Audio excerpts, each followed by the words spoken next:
Casa Pakaal, an early 20th century mansion, stands proudly on one of Mérida's most historic streets, in a neighborhood steeped in tradition. The 350-square-meter residence welcomes visitors with a grand living room featuring 5-meter-high ceilings, supported by original wooden beams and joists. A painting by Pedro Friedeberg adorns this space, setting a tone of artistic refinement. The custom-designed floors of this bay were meticulously restored, preserving its historic charm, while subsequent areas underwent thoughtful contemporary interventions.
In the second wing of the house, a unique transformation has taken place. The former service area now houses a serene reflecting pool with floating stone paths, where an old wall remains as a silent witness to the past. This uncovered space replaces what once was a French tiled roof. Adjacent to it is a small garden that links the kitchen and the covered terrace. Here, the design respects the ancient ruins by introducing new materials and construction techniques, such as a frame of metal, beams supporting a modern slab with chukum finish, all carefully balanced atop the original masonry walls.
The kitchen and terrace areas embody a seamless blend of old and new. The kitchen walls retain their original finishes, echoing the passage of time, while the fitted kitchen and pasta tile floors bring a touch of modernity.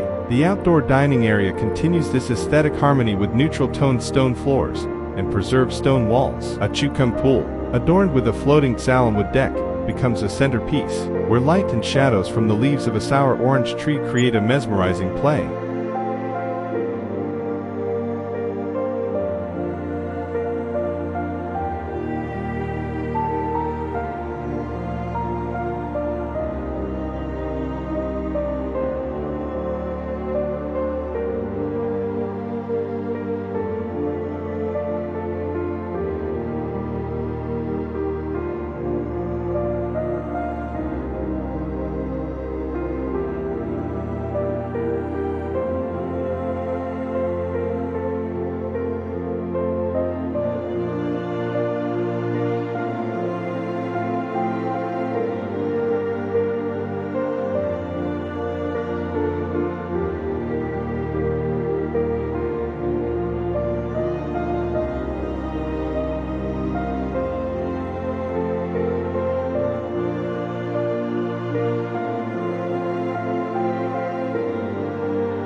At the back of the house lies the private area, designed with a deep respect for existing vegetation. 5 rooms are carefully distributed around the original trees. Their minimalist forms composed of extruded cubes, with varied textures of glass and chukum. The 2-level guest area features a central staircase that serves as a visual anchor and opens up to views of the lush rear garden. Casa Pakaal beautifully integrates past and present, weaving history, nature, and modern design into a harmonious narrative that offers an array of enchanting spaces for all who visit.